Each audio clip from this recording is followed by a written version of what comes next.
Originaria de la alcaldía de Milpa Alta, es ilustradora, diseñadora y editora independiente. Realizó estudios de diseño de la comunicación gráfica con especialidad en animación en la UAM Xochimilco. Ha trabajado para el Fondo de Cultura Económica como diseñadora gráfica, en ILSE México como diseñadora editorial y en David Bowie Archive como archivista. Su proyecto gráfico y editorial ha sido en el Diario de Nueva York, ha sido publicado en el Diario de Nueva York, ha participado en ferias de libro independiente, en foros de comunidades migrantes y en el Museo del Barrio de Nueva York, como parte de las actividades infantiles de lectura. Asimismo, su trabajo editorial ha incursionado en el desarrollo, diseño, promoción y venta de títulos en ferias de libro independiente, además de difundir su labor en tianguis y eventos culturales organizados por la población migrante en Nueva York, buscando promover espacios de inclusión para la diversidad cultural. Actualmente dirige Ediciones Shospatronic desde el 2014, proyecto que surge como una editorial autogestiva e independiente que aborda temas y personajes de Milpa Alta, región náhuatl del sur de la Ciudad de México. También participa en espacios y foros de promoción de lectura, talleres y conferencias de diversos eventos relacionados con la edición independiente, la publicación y el activismo digital en lenguas indígenas. Entre sus participaciones más recientes destacan la 39 Feria Internacional del Libro Infantil y Juvenil y el Festival Latinoamericano de Lenguas Indígenas en Internet 2019. Es pasante de la maestría en Diseño y Producción Editorial en la UAM Xochimilco. Bueno, pues muchas gracias por la invitación. Buenas tardes a todos. Gracias por estar aquí a la hora de la comida. Yo me preguntaba, estos chamacos no comen, ¿por qué tienen clases a la hora de la comida? Pero supongo que ya están acostumbrados ustedes a no tener horarios, ¿verdad? Y bueno, la otra cosa me da mucha curiosidad. No había estado con jóvenes de prepas que están ya haciendo sus clases virtuales. Muchas gracias a los que tienen su cámara prendida. Sí está chido ver la carita de alguien y ver sus reacciones y ver si ya se durmieron o ya se aburrieron. Los que no pueden, pues también entiendo. Es que Y bueno, les da miedo, dicen que les puedes robar el espíritu. Entonces, por sí, eso no, sí, está bien, está muy bien. Entonces, tenía muchas dudas de qué presentarles hoy, porque había entendido que ustedes están tomando una clase o tienen un taller de fanzine. Y yo personalmente no me considero una persona que hace fanzines, pero algo sabré de eso porque sí tengo algunas ideas y trabajo y experiencia en una cosa a la que algunos llamamos la autoedición o la edición autogestiva. ¿Qué es eso? Bueno, es como, básicamente es como editar por tu cuenta propia, ¿no? Es como lo que hace el campesino que siembra su propio alimento, ¿no? Para comer, pues así también habemos quienes hacemos publicaciones, como en ese sentido, en el sentido de, pues, yo lo voy a hacer de manera independiente, lo voy a hacer con los recursos que pueda. Y ese tipo de publicaciones obviamente tienen que ver con el fanzine. Supongo que ustedes ya están adentrados un poquito en el tema. Supongo que sí. Si no, bueno, ahorita lo repasamos, ¿no? No hay problema. Yo soy la experta, no soy la autoridad en el fanzine, pero algo les, ya como les dije, algo les contaré. Básicamente este tipo de publicaciones, como son el fanzine, otro tipo de ediciones independientes, es decir, que no forman parte de esa industria, porque en México y en el mundo existe una industria editorial, y esa industria editorial pues es un mercado que maneja números y marcas y autores y temas de moda, ¿no? Porque todo tiene que generar dinero, todo tiene que venderse y así es como se mueve, ¿no? Igual que se mueve la televisión, el radio, la música, la moda, todo lo que se consume de manera masiva pues es una industria. Y en esas industrias, hablando de la industria editorial, pues sabemos personas, temáticas, situaciones, historias, incluso idiomas que no estamos incluidos, ¿no? Es por eso que mucho de las publicaciones fanzineras que tuvieron su auge por ahí ya me corregirá su maestro, no estoy muy segura, pero pues fue por los 70s, 80s en Nueva York también. Yo tuve una experiencia viviendo 11 años en Nueva York. a razón de artistas plásticos, diseñadores, toda la corriente punk musical también, generó unas publicaciones que se hacían de manera artesanal, ahora se dice artesanal, pero eran más bien cosas que hacían los chamacos para hablar y para verse representados en publicaciones, que obviamente ninguna de las industrias editoriales que dominan los mercados comerciales iban a tomar en cuenta. Ahora está muy de moda el punk, ¿no? Y el punk ya se oye en todos lados, hasta en los bares fresas de la Condesa, pero en esos tiempos, pues el punk no era chido, ¿no? No era bonito, era música subversiva, era música fea, que se tocaba en bares horrorosos, donde nadie quería ir. Y esa juventud, pues empezó a hacer revistas de música de las bandas. Así empezaron muchas de esas publicaciones. Revistas donde se presentaban a estas bandas punk, donde se decían las letras, y así surgió toda una cultura de fanzines. Esa es una vertiente. Hay muchísimas temáticas que aborda el fanzine, que van desde feminismos, anarquía, hay incluso religiosos también, políticos, infinidad de temas que no tienen cabida, como les decía, en una industria editorial que busca comercializar. Yo inicié mi trabajo editorial sin tener plena conciencia de esto. O sea, esto ya ahorita se los puedo contar porque, bueno, creo que soy eso, ¿no? Pero no soy tampoco eso. Ahorita les enseño mi presentación. Espérenme, share screen.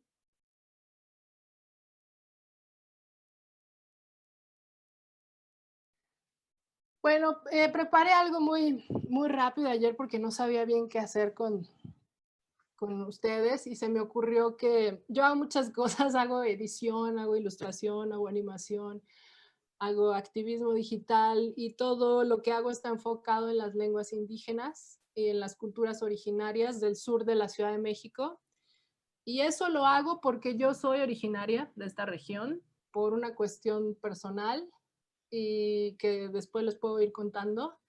Entonces, digamos que mi interés por hacer edición, siempre supe que tenía que ser autogestivo porque estas temáticas definitivamente no entraban en las exigencias de la industria editorial. Ahora ya se llegan a ver libros en lenguas indígenas o con personajes o temáticas que toquen cuestiones muy locales, pero pues eso no estaba de moda y el único que se dedicaba a publicarlo era el Estado. O sea, nuestro Estado es también editor y el Estado ha estado encargado de muchas de las lecturas que tenemos como ciudadanos. Y bueno, yo personalmente tengo también ahí algunas críticas y decidí que yo quería crear contenidos donde se hablara, crear contenidos para un público que no se veía representado en las publicaciones. Específicamente el público de mi comunidad, que es Milpa Alta, no sé si ustedes lo conozcan, a lo mejor alguno de ustedes es de por acá, de la alcaldía de Milpa Alta. Es considerada un pueblo originario, es una región náhuatl de la Ciudad de México, donde hasta hace 50 años todavía gran parte de la población hablaba náhuatl. Mis abuelos maternos fueron bilingües, mi madre medio entiende náhuatl y a mí nadie me lo enseñó, ¿no? O sea, mi generación ya cortaron con esa transmisión de conocimiento. Y bueno, para mí eso yo lo he vivido por mucho tiempo como una tragedia. A mí me parecía gravísimo que se dejara de transmitir no solo la lengua, sino otros conocimientos. Y me parecía como artista, como diseñadora, me parecía que si yo hubiera crecido con todos esos conocimientos, habría sido una mejor persona, habría sido bilingüe desde chiquita y habría tenido un bagaje cultural más amplio, creo, ¿no? Entonces, por eso decidí que quería hacer publicaciones de ese tipo, incluso en lengua, y todo partió de ahí, ¿no? Supongo que ustedes, si están en un taller de fanzine, están interesados en las artes gráficas, en la publicación, en la ilustración, en el cómic, en la escritura incluso. en la traducción, en tantas cosas en la impresión, en la encuadernación. Hay muchas vertientes y muchas líneas de trabajo en la edición y quiero pensar que a ustedes les interesa o algo habrá, alguna chispa o tendrán la obligación de cumplir una materia, no sé, pero espero que algo no les hace daño saber de qué se trata, ¿no? No les hace daño experimentar y a lo mejor encontrar una vocación, que eso sería maravilloso, porque esa es una de las cosas que muy pocas veces se enseñan en las universidades, aunque ustedes no lo crean. A mí, yo estudié diseño gráfico en la UAM Xochimilco y en 4 años de carrera nadie me dijo que era posible esto. Entonces, que alguien te lo diga cuando estás en la prepa, yo creo que es importante, que es posible soñar e imaginar en hacer tus propios contenidos y publicaciones y a lo mejor están a contracorriente, ¿no? Y a lo mejor puede llegar que puede ser el caso que se pongan de moda o que encajes en un nicho, que hay ahora muchos, hay ya nichos de fanzines, el fanzine ahora ya es muy popular, hay ferias de libro internacional de fanzine, o sea que si ustedes se lo tomaran en serio, podrían ir a Hong Kong, a España, a Londres, a exponer sus fanzines, porque es algo que ya ha crecido tanto que puede llegar a convertirse en una carrera gráfica, ¿no? Entonces, es importante pensarlo y ver lo que están haciendo otras personas. Y bueno, puedo contarles que para mí lo primero era, ¿yo qué quería hacer? Yo quería hacer publicaciones, quería ser capaz de imprimirlas de manera económica, porque mandar a hacer libros de manera masiva significa pagar mínimo 1000 impresiones para que te convenga hacer un tiraje. Pues yo quería hacer algo más chiquito, algo manual, algo en lo que yo tuviera control y que además fuera accesible, ¿no? Que la gente, que sí me permitiera difundir eso que quería compartir. Y fue así como llegué más bien empecé a buscar alternativas de impresión. Ya sabía que quería hacer libros, quería que fueran temáticas de los pueblos originarios, de donde yo soy, quería que fueran en náhuatl, quería que fueran, pues que irrumpieran, ¿no? En lo que ya se veía y lo que se conoce sobre los pueblos originarios, que rompiera los estereotipos de ese tipo de publicaciones. Y lo primero que hice, si ven ahí, no sé cuántos estén familiarizados, pero lo primero que hice fue tratar de hacer un libro con grabado, ¿no? Entonces me aventé a hacer los grabados de las páginas que quería hacer. Este es un ejemplo de un libro que tengo que se llama El bebé tamal. Y eso implicó grabar las placas en linóleo, conseguir una prensa, imprimir, aprender a usar las máquinas. Al final queda un trabajo bien bonito que más bien es artístico y que no puedes vender en menos de 1000 pesos, ¿no? Y un chorro de copias echan a perder y no cumplía los objetivos que quería, ¿no? O sea, sí queda muy bonito, sí es un método de impresión, pero no hacía publicaciones económicas y no las hacía accesibles. Así pasé incluso hasta hacer este tipo de cosas con tipos móviles. Es una tecnología muy vieja que ahora ya está de moda también, donde las letras se acomodan, ¿no? Son letras que están hechas en madera, que es lo que hacía Gutenberg cuando dice que inventó la imprenta, porque ya la habían inventado los chinos antes. Piezas, vas poniendo las letras y así haces, y pues tampoco era la manera. Incluso llegué a hacer un libro bordado, en bordado digital. Este es el libro de Bebé Tamal, que fue el primero que hice.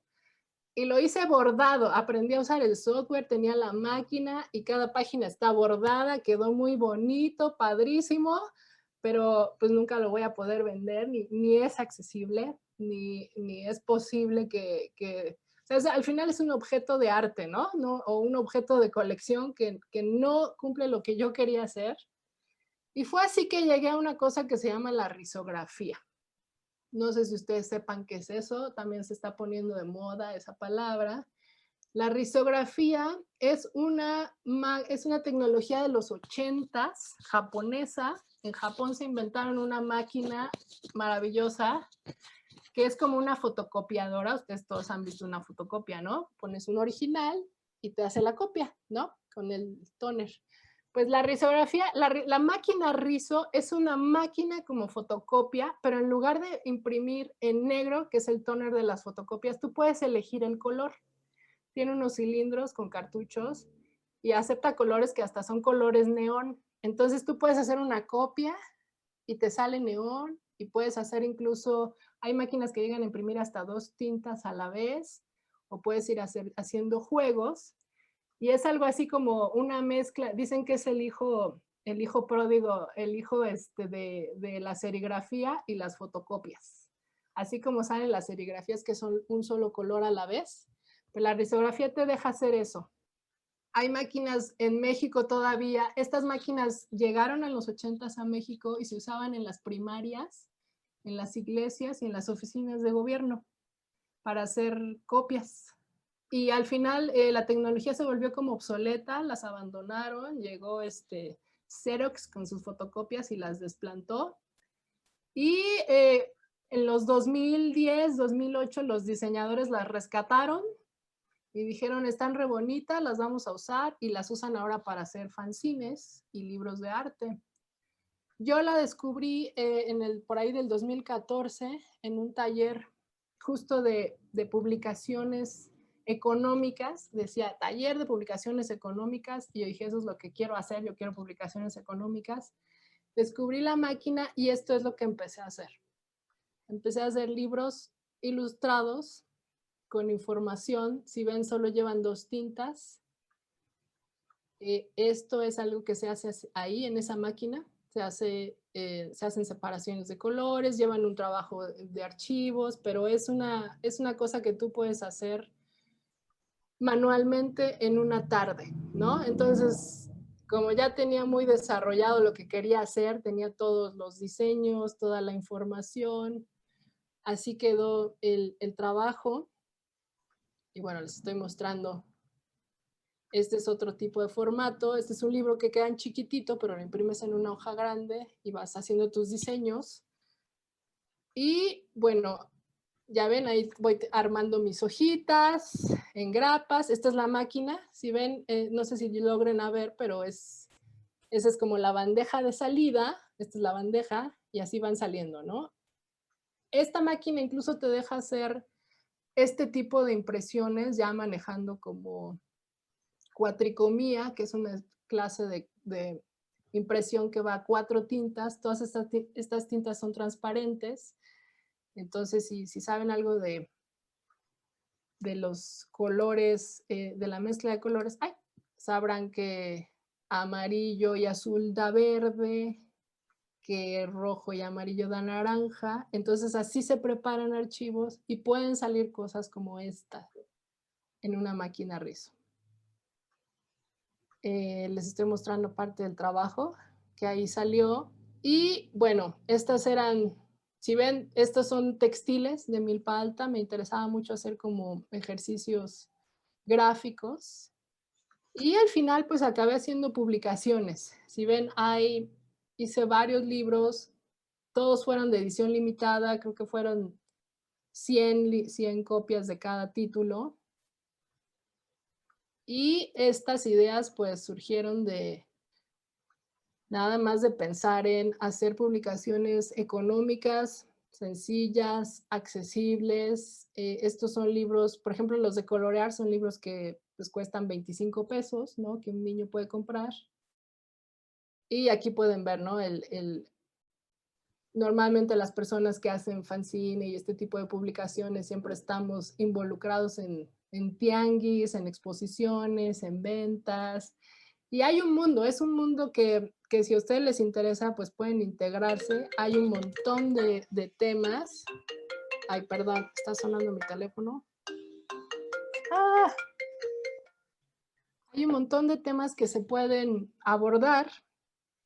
Y a partir de ese ejercicio que yo inicié como algo muy sencillo, como algo que parecía que no era en serio, que quién se iba a tomar en serio unas publicaciones así hechas a mano, pues puedo decirles que a partir de eso me di cuenta que era posible hacer una línea editorial. Hoy en día pues ya tengo un proyecto editorial en forma, con una temática y una línea de diseño y de incluso traducciones, porque estoy muy interesada en la difusión de lenguas indígenas, sobre todo porque las comunidades indígenas y los niños de las comunidades indígenas no tienen acceso a literatura de calidad. Si ustedes han ido a una librería, verán que un libro para niños mínimo cuesta 200 pesos, ¿no? Llegan a costar 300, hasta más. Entonces, esa es una clara, un claro diagnóstico de qué niños tienen acceso a libros infantiles. O sea, ustedes díganme, ¿qué niño tiene acceso a un libro de calidad infantil? Pues niños que tienen, pues sus padres, ¿no? Sus padres tienen cierta acceso económico, que tienen además el interés, ¿no? De adquirir esos libros, de llevarlos a las bibliotecas, a las presentaciones del libro.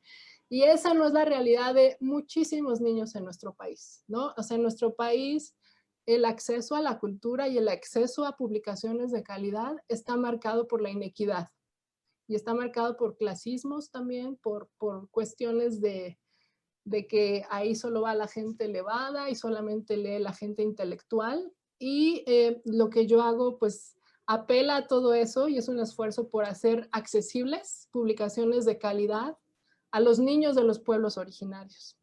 En ese sentido, pues he desarrollado muchas campañas. Una de ellas es esta, que es la del bebé tamal. Es un personaje que tengo que se llama el Conetamali, que ha llegado ahora a volverse un libro instantáneo que está pensado en un formato doble carta, que se descarga, que se imprime en blanco y negro y que los niños pueden recortar, engrapar o coser o pegar, y les hace tener un libro de un personaje con el que se identifican, porque además es un personaje mexicano, un personaje que se consume en todas las regiones de nuestro país, que es el tamal, y traducido a una lengua indígena. Este libro ya ha sido traducido a más de 30 lenguas indígenas y se ha distribuido así de manera gratuita y libre en muchas comunidades donde los niños nunca han tenido un libro infantil, ¿no? Entonces, aquí pueden ver cómo está diseñado. Si ven, es una sola tinta, es blanco y negro. Está pensado para ser reproducido en fotocopia, para que en fotocopia se vea digno y se vea bonito. A veces pensamos que un libro tiene que ser papel cuché brillante, empastados no sé qué y cosas muy locas a las que estamos acostumbrados, pero eso no hace un libro bello, ¿no? A veces el impacto de dos tintas, del blanco y del negro, es muy importante y hace digno y atractivo cualquier producto editorial. Y bueno, este es un ejemplo, ¿no? De algo que funciona con fotocopia, que ustedes a lo mejor piensan que, ay, ¿cómo voy a hacer un fanzine en mi fotocopia, ¿no? Yo he visto fanzines en fotocopias increíblemente bellos, ¿no? Son muy bonitos, son increíbles y llevan un proceso de trabajo intelectual y creativo más intenso que el que hace el que tiene todos los colores y todos los papeles para imprimir. Es más difícil hacer esto. Bueno, aquí hay un ejemplo de unos niños en la sierra de Oaxaca que descargaron sus libros, su maestro de la primaria lo descargó y ellos armaron su libro. Es un libro que además ellos, si quieren, pueden pintar y colorear. Y bueno, este trabajo también me ha hecho hacer comunidad con otras personas de comunidades indígenas que quieren hacer sus propias publicaciones, que nunca van a ver que por Rúa o Planeta o Penguin Random House les imprima un libro en su lengua, porque pues, no les va a redituar en nada. Entonces ellos están haciendo también sus propias publicaciones.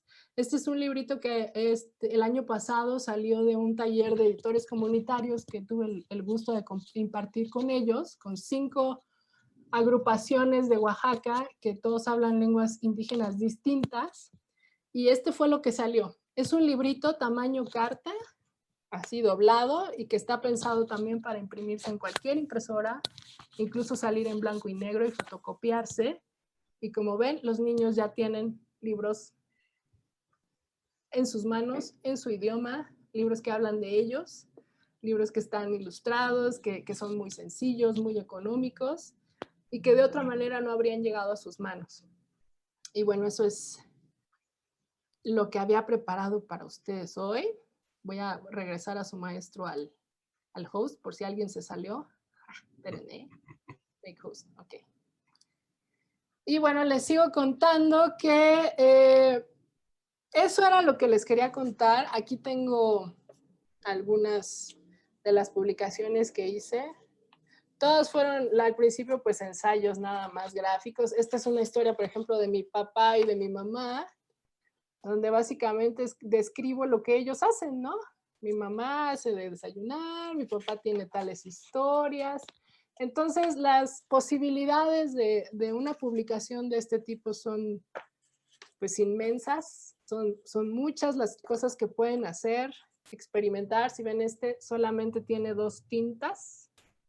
Se ve un blanco porque el papel es blanco e imprimir rojo y negro encima, ¿no? Y esto es algo que hice en una máquina que es como una fotocopiadora. Mira, ¿no? Entonces, las limitantes pues son personales, ¿no? No hay manera de decirles, no hay yo cómo explicarles que si ustedes tienen ganas y el deseo de iniciar un proyecto editorial o de experimentar nada más, ¿no? Y de tener siempre claro para qué lo quieren hacer y para quién lo quieren hacer. Esas son las dos cosas esenciales en la edición, ¿no? En cualquier tipo de edición, sencilla, comercial, industrial. ¿Qué quieres hacer y para qué lo quieres hacer? ¿Para quién lo quieres hacer, no? Si tienes claro para quién es, vas a saber qué materiales hacer, qué costos debe tener y cómo hacérselos llegar. Y bueno, creo que eso era todo lo que podía compartir sobre los fanzines. Ahorita les mando en el chat las páginas que tengo para que vean todo lo que se hace. No solo hago edición, hago otras cosas, pero pues sí me gustaría o espero que esto los inspire, los motive a tomarse en serio este tipo de trabajo si es que les interesa. Y si no, pues también aprender, ¿no? No está de más aprender. El día que vean a alguien haciendo fanzines, pues yo creo que los van a apreciar más, ¿no? Y van a ver cómo trabaja cada quien. Y eso también es una manera de aprender. Analizar lo que otros hacen nos ayuda a aprender y mejorar lo que queremos hacer. Y ya.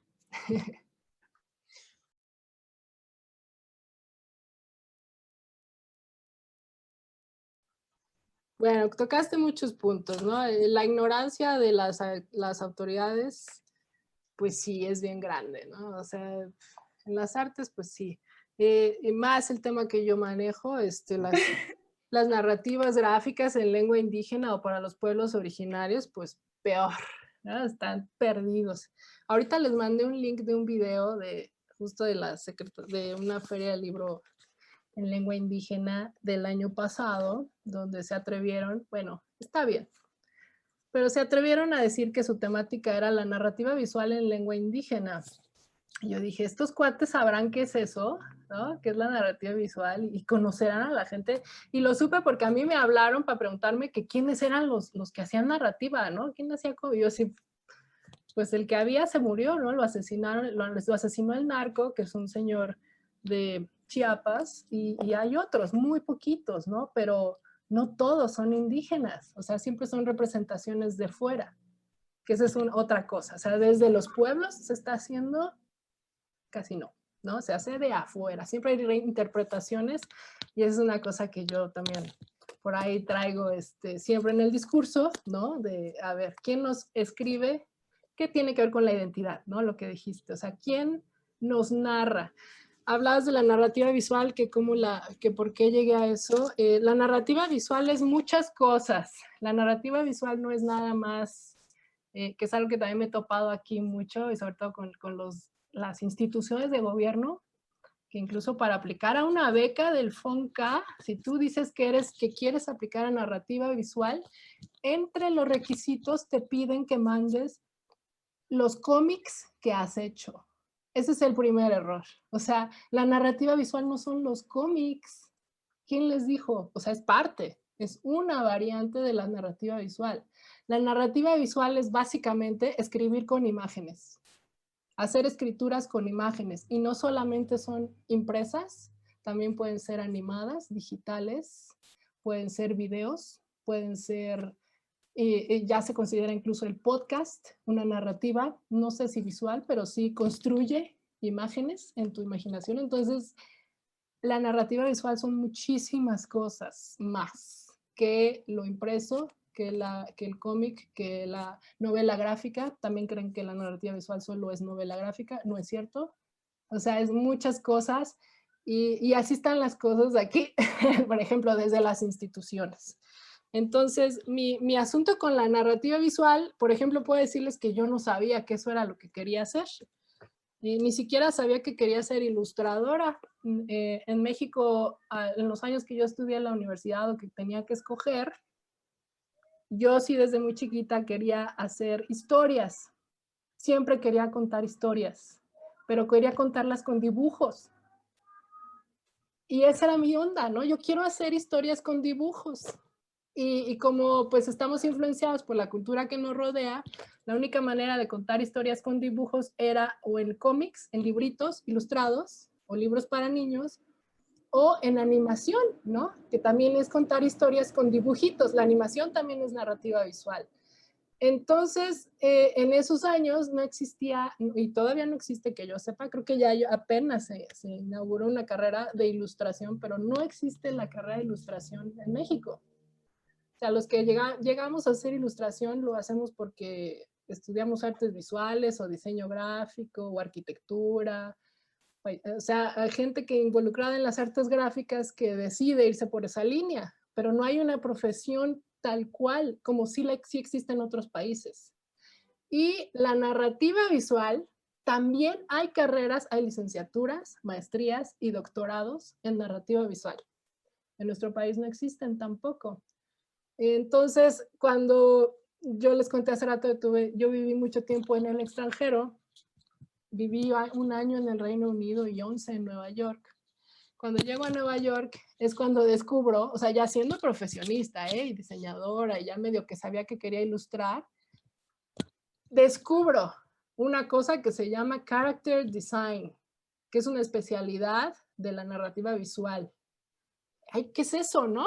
La narrativa visual, pues es una carrera que explora todas estas narrativas que van desde el video, la fotografía, la ilustración, la escritura, ¿no? El guión y el desarrollo de personajes, o sea, el diseño de personajes y toda su historia y todas sus aventuras y todas sus sagas son especialidades que se estudian en el extranjero. Y yo decía, no inventes, o sea, cuando vi eso dije, pues eso es lo que soy, eso es lo que hago, eso es lo que siempre he querido hacer. Pero además me di cuenta de que no era algo que los de fuera descubrieron, ¿no? Dije, yo vengo de un país, incluso de una comunidad que es Milpa Alta, una alcaldía de la Ciudad de México, donde las narrativas visuales, o sea, en los pueblos originarios de nuestro país, las narrativas visuales están presentes en todo. En los textiles hay narrativas visuales que nadie ha explorado, que yo, por ejemplo, jamás estudié en la escuela de artes. Hay narrativas visuales en los códices, hay narrativas visuales en la vestimenta, hay narrativa visual en la manera que se preparan los alimentos, en los rituales, en un baño de temazcal, en lo que es en la milpa hay narrativas visuales, cómo se siembra, cómo se hace una línea, qué orden hay, todo tiene un significado. Las mismas lenguas indígenas, el náhuatl, por ejemplo, es metafórico, aglutinante, una palabra contiene una metáfora. O sea, puede haber una sola palabra que significa una metáfora y eso es narrativa visual. Y se expresa en los textiles, se expresa en la comida, se expresa en la poesía. Y esto ahorita se los digo así, pero a mí me tomó años, así como de enfrentarme a una cultura distinta, ver lo que soy, que tiene que ver con mi identidad, darme cuenta que en mi país se hizo todo lo posible porque esa identidad se quitara, se borrara y yo aspirara a hacer otra cosa. Porque en la escuela de diseño en México, pues aprendes diseño suizo y diseño alemán y diseño no sé qué, y uno sale de ahí queriendo ser diseñador de publicidad para Coca-Cola, eso sería lo máximo, ¿no? Así sueña uno, porque para eso te preparan.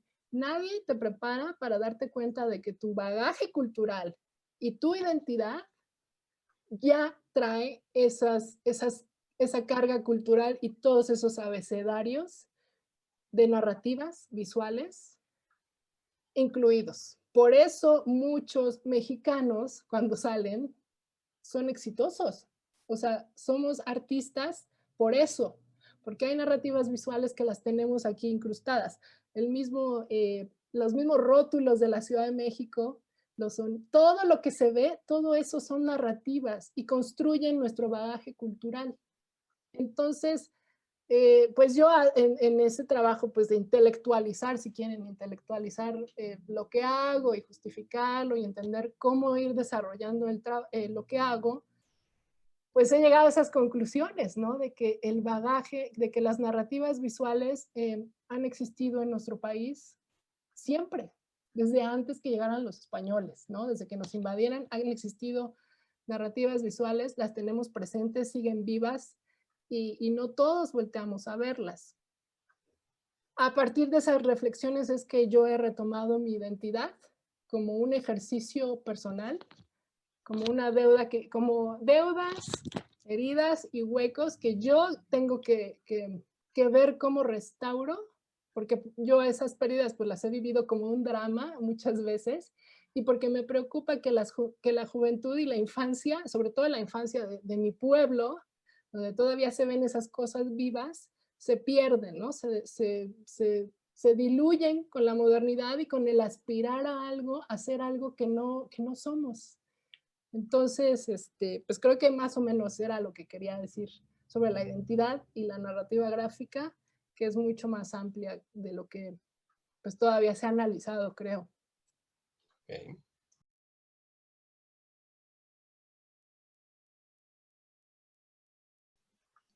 Sí, sí, todo el proyecto que tengo tiene que ver con,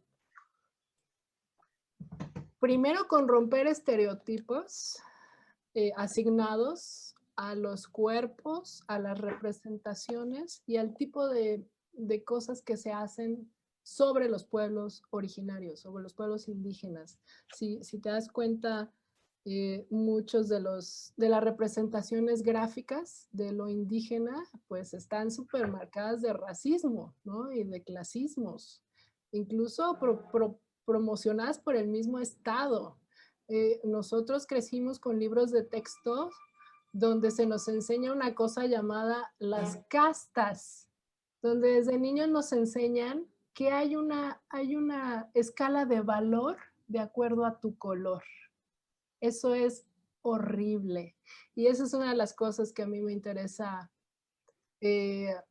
Pues no, obviamente no voy a acabar con eso ni nada, pero habemos ya personas diciendo, bueno, ¿y por qué? ¿No? O sea, ¿por qué no ha habido representaciones dignas de lo que somos? Y esta es una corriente que está empezando, hace rato lo tocamos un poquito, de que todo lo que se ha hecho sobre pueblos originarios han sido representaciones hechas desde fuera. Es decir, el estudioso, el que sabe, incluso el antropólogo blanco de Europa vino a vernos, a nuestro pueblo, y a decir, estos son esto, y ellos nos describen, ellos dicen lo que somos y lo que es importante que sepamos de nosotros.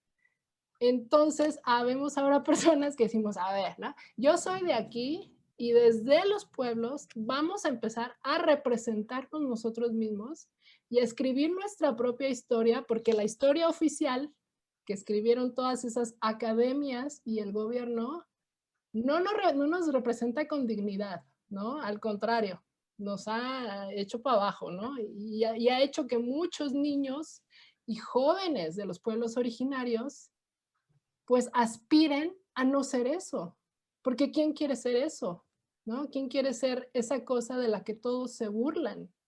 Entonces, lo que yo hago, pues trata o pretende romper ese estereotipo y dar otra propuesta, pero desde los pueblos. O sea, yo todo esto lo hago con la única autoridad que me da el ser originaria. Yo soy de aquí, yo estoy hablando de lo que viví, de lo que sé, de lo que escuché. Y bueno, eso me ha hecho también conectarme con otras personas, ¿no? El trabajo que yo hago, por increíble que parezca, no mucha gente lo hace. Y entre los pueblos originarios, pues se están creando redes de apoyo, redes para traducir, redes para hacer otras cosas. Y así es como se van construyendo, pues, resistencias. Esto es lo tan famosamente llamado resistencia. Este tipo de ejercicios son eso, la resistencia de los pueblos a ser eliminados de todo, ¿no? De todo lo que se hace. Ya.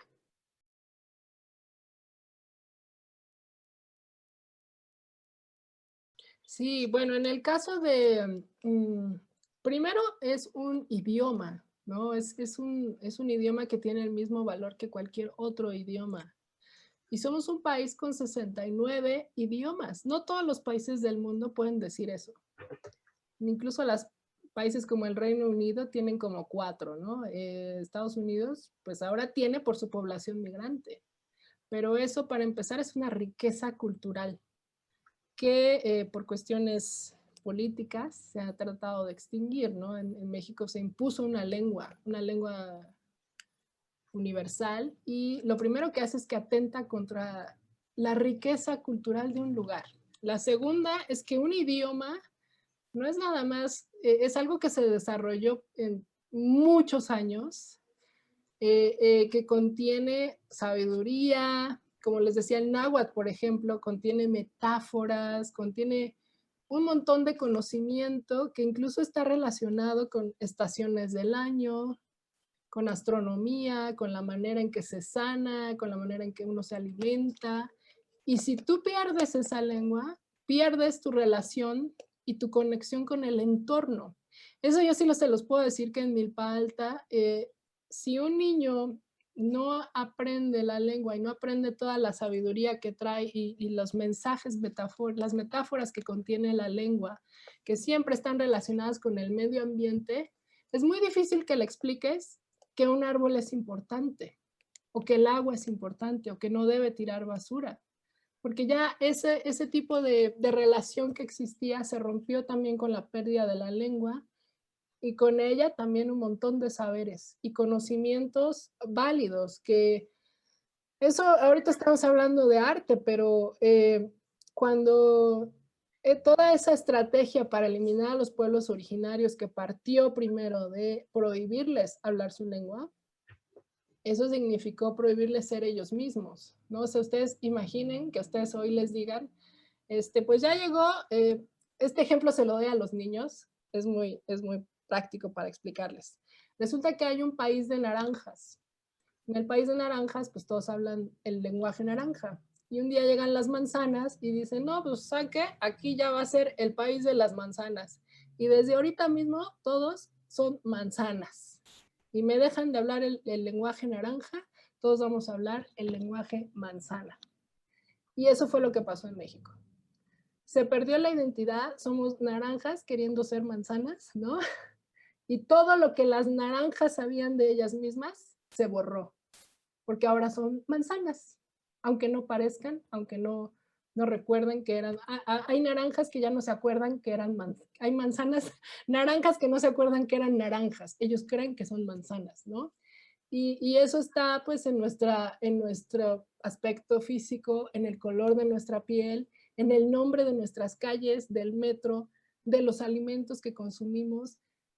Es importante tenerlo porque entonces no vamos a saber quiénes somos. O sea, somos personas sin identidad. Es importante por eso conservarlas, y porque a mí me parece grave que a los niños, por ejemplo, eso ya está pasando en muchas comunidades indígenas, cuando tú creces siendo bilingüe, tus capacidades cerebrales son mayores a las de una persona monolingüe.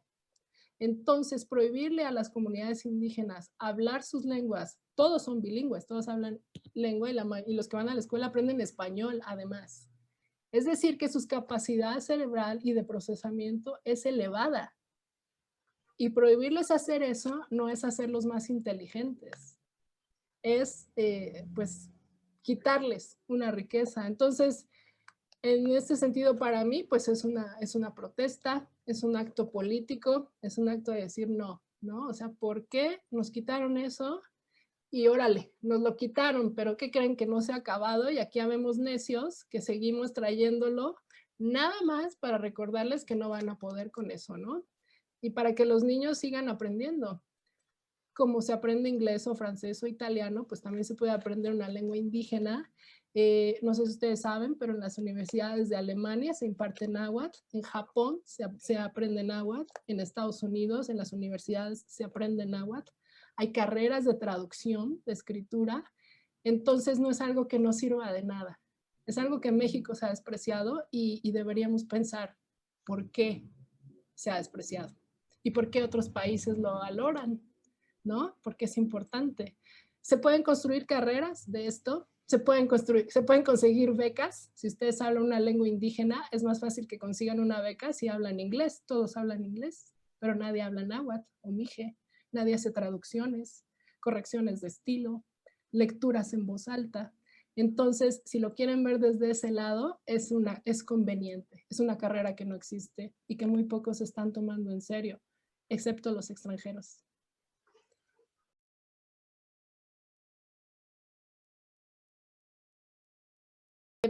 El bebé tamal está pensado para hacer un libro de bebé, para bebés. De hecho, va a salir este año ya la versión bebé, pero extrañamente le gusta a todo mundo, le gusta a los adultos, a los niños. Es un libro muy chiquito, entonces es como para niños de entre 5 y 10 años, ¿no? Que apenas aprenden a leer.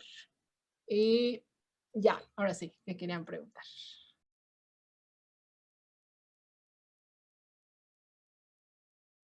El proceso a detalle me voy a tardar, te tendría que hacer una presentación, pero te cuento que para hacerlo hay unas máquinas bordadoras. De hecho, las venden, que son como computadoras. Las venden en México, cuestan como 40,000 pesos o no sé cuánto. Son portátiles, son de Brother, que tú le puedes meter una USB y lee un archivo. Entonces, la máquina, como una impresora, lee esos dibujos en hilo. Entonces va bordando y va dibujando. Es como una impresora en tela, más o menos. Para hacer eso, hay que aprender a usar un software especial, ¿no? Un software que la máquina entiende, que en lugar como no sé si están familiarizados con Illustrator o CorelDRAW o alguno de esos que ven que hacen vectores y líneas, ese es un software que entiende stitches, o sea, costuras. Entonces tú le dices costura recta, costura en zigzag, costura no sé qué, hilo tal, hilo tal. Aprendí a usar el software, encontré la máquina prestada, porque no la podía tener, y fue así como le metí a la máquina el diseño de mis páginas, y así se hizo el libro. Lo cosí, lo corté, lo planché, lo cosí, y quedó el libro hecho, pero eso me tomó como 4 meses, entonces no era posible hacer un libro accesible del bebé tamal así. Y ya.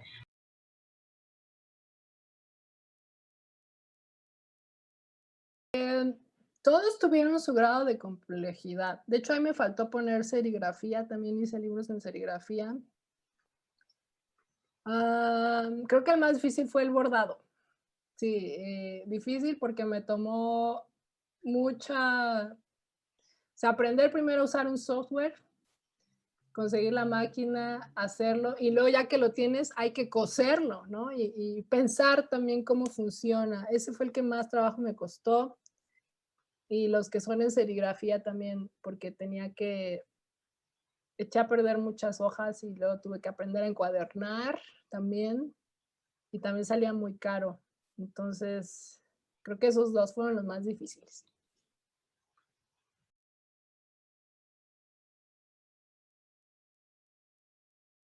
Pues, ahí en mi página, en la shospatronic.com, hay un enlace de descargas. Ahí hay 2 libros que están de distribución gratuita en PDF. Bueno, están todos los de Bebé Tamal que pueden ver. Te recomiendo la colección, uno que se llama Mickey Jolly, El Muerto Vivo y La Vaca Chillona, que son como versiones renovadas de historias de la tradición oral de Milpa Alta. Y para que te interese verlas, te cuento que esas historias salieron y van a salir más, porque resulta que vino aquí una persona llamada Anita Brenner, que era una antropóloga norteamericana, que recopiló esas historias, se las llevó a su país y las publicó en libros infantiles que tuvieron como 10 reediciones. Y cuando yo viví en Nueva York y fui a la biblioteca pública, a mi edad adulta descubrí que había un libro para niños con historias de Milpalta, así se llama, Storytelling from Milpalta. Y eso a mí me dio un shock, ¿no? Así como de cómo es posible que hay un libro para niños de historias de mi pueblo en inglés. Eso quiere decir que no fue hecho para los niños de mi pueblo. Fue algo que sacaron de mi pueblo y se lo llevaron a otro país. Y yo decidí sacar esa colección para traerlos de regreso a Milpalta y para que los niños de Milpalta los conocieran. Entonces, esa es la historia de esas 2 historias que están ahí. Y esos libros se han, el año pasado, antepasado, porque el pasado no hubo, el antepasado y el anterior, son libros que se han distribuido gratuitamente en la comunidad. Es la primera vez que los niños de Milpa Alta tienen acceso a esas historias de su pueblo que se han imprimido en otros países, en otros idiomas, y aquí no existían. Entonces esa es la que te recomiendo.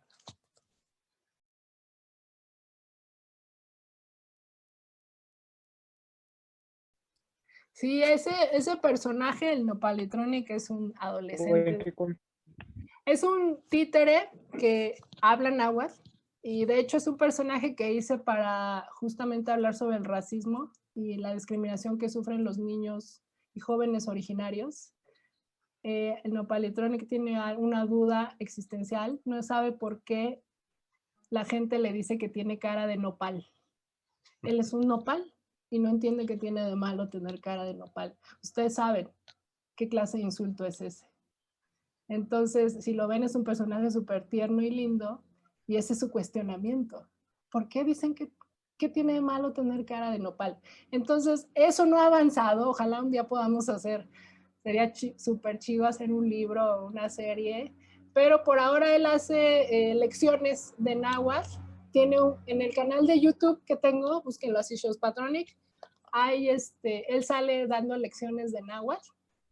Es un chamaco moderno, es como un niño que vive, como muchos niños de origen indígena, ¿no? Que hablan su lengua, pero que está orgulloso de ella y cuestiona cosas. Todavía no hay libro, pero es un personaje que aparece y reaparece por ahí de vez en cuando. Sí, gracias.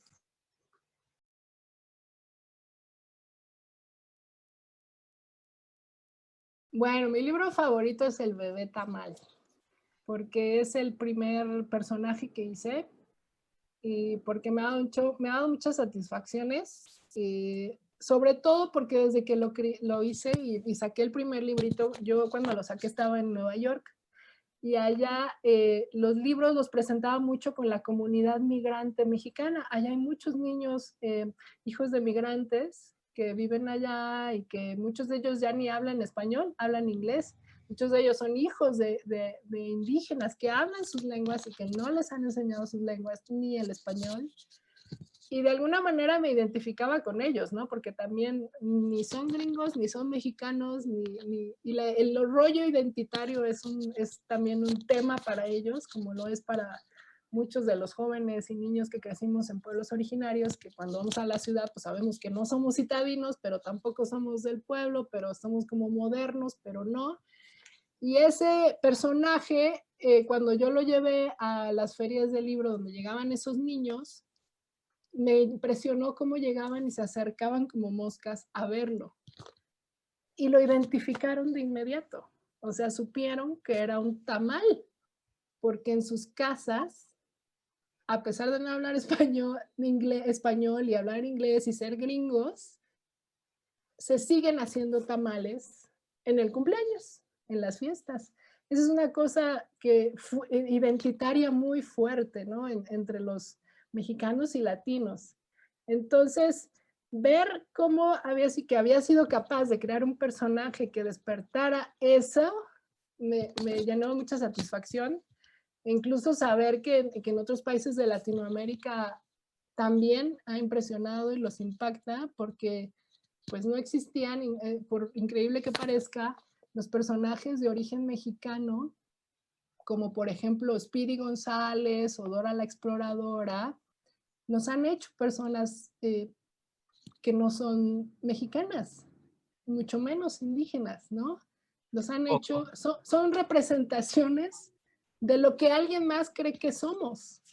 Entonces, a mí sí me interesaba hacer un personaje que sí viniera de lo que yo soy, porque yo sí entiendo esto y quiero que tú te identifiques, y eso fue muy fuerte para mí, ¿no? Y sigue siendo uno de los libros que más vendo. Incluso ustedes no lo saben, miren, les presento este va a ser el libro ya de bebé, este es el Domi, que básicamente te cuenta cómo se hace un tamal.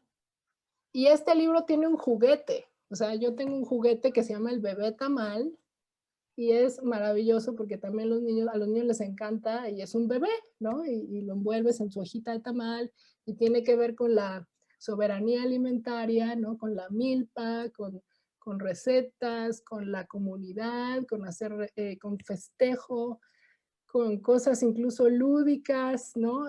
No sé ustedes si en sus casas todavía se hagan tamales, pero en Milpalta se hacen, ¿no? En tu cumpleaños hay tamales y toda la familia está ahí, ¿no? Metida, participando y haciendo. Y ese es un símbolo identitario muy fuerte. Y yo pienso que en los niños es de alto impacto, ¿no? O sea, que un niño vea que su cultura es así de importante y valiosa, le puede cambiar la vida, ¿no? Y dejar de aspirar a lo de fuera, que no tiene nada de malo, está muy bien, pero lo propio también tiene valor. Ya.